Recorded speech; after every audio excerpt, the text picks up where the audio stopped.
Hi, for this tutorial we're going to take a look at how to use an editor to modify your theme.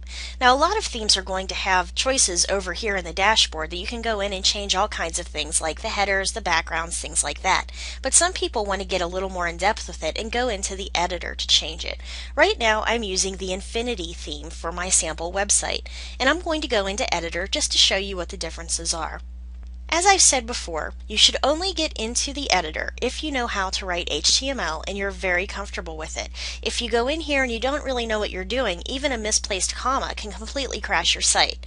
But if you've come this far, then you must be pretty sure that you know how to write your HTML, so it'll come out the way you want it. Now I always recommend that you back up these files before you go in and you start changing things, because that way if you do make a mistake you can just go ahead and upload your last version of all of your files and it'll undo whatever it is that you've done. So after you go in and back them up, we're going to take a look at our edit themes. First, you can see over here that we need to select the theme to edit. I'm right now using the Infinity theme, so I'm going to go ahead and stay on that one, and underneath it you have our templates.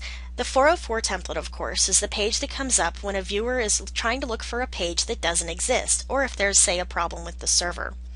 And all of these templates have information on how these will be handled in your site, including comments, content attachment, theme functions, headers, and so on. If you want to change the colors, the fonts, anything like that, you'll want to go into the style sheet, and all of these other templates will grab from the style sheet so it can set your site up the way you want people to see it. So I'm going to go ahead and click on style sheet, and we're going to take a look at what we can find. Now first, if I go into my page, I'm going to scroll down and you can see that my links are in this pink color that darkens to a dark red if I hover over them. I'm going to right click and I'm going to go to View Page Source, and I'm going to look for those links in my HTML.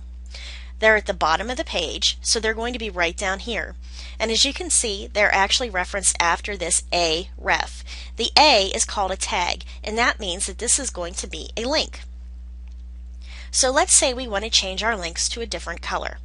I'm going to go ahead in to my editor, and I'm going to look for links. Most themes are going to have these clarified pretty easily so you can see where each part of your page begins. For instance, everything in this section has to do with the body of your page or posts. So let's keep scrolling down until we find the links. Here we've got headers, paragraphs, headings, text elements, and so on.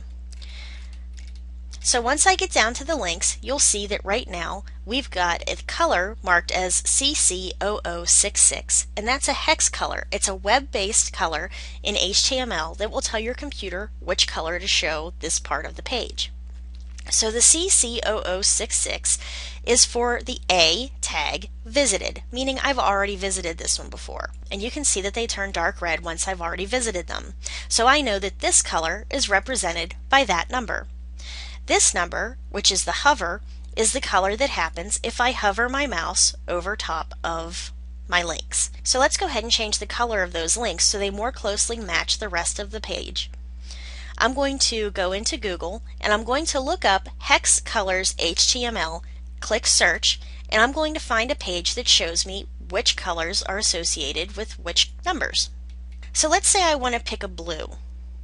I'm going to go ahead and pick a color, and this is going to be the color that I'm going to use when someone is hovering over my link. So I'm going to click across that number, hit copy, go back into my WordPress editor, and with my hover I'm going to go in and paste that number and the hash mark over that existing color. And I'm going to go down and click Update File. I'm going to go back into my page and I'm going to refresh it so it will put into effect those changes that I just made. And now you can see when I hover that it turns dark blue. So let's go ahead and pick a color for pages that I've already been to, and I'm going to pick a lighter blue for this one. I'm going to again copy that color, and I'm going to come in and paste it over the existing color, scroll down and update it, and again refresh. And now you can see all of my links that I've gone to have turned pale blue, and they still turn darker blue if I've already gone to them. Now this is going to work for each of the links on this page. So that's an example of how you can get into the editor part of your WordPress page and you can make it really personalized, even beyond what the theme allows you to do over in the dashboard. So if you're curious about how to make something happen, you're not quite sure how to find it, it's always useful to just type what you're trying to do into Google, and chances are someone else has tried to do it too, and they can lead you in the right direction. So I hope you enjoyed this tutorial, and I hope I'll catch you at the next one. Thanks for listening.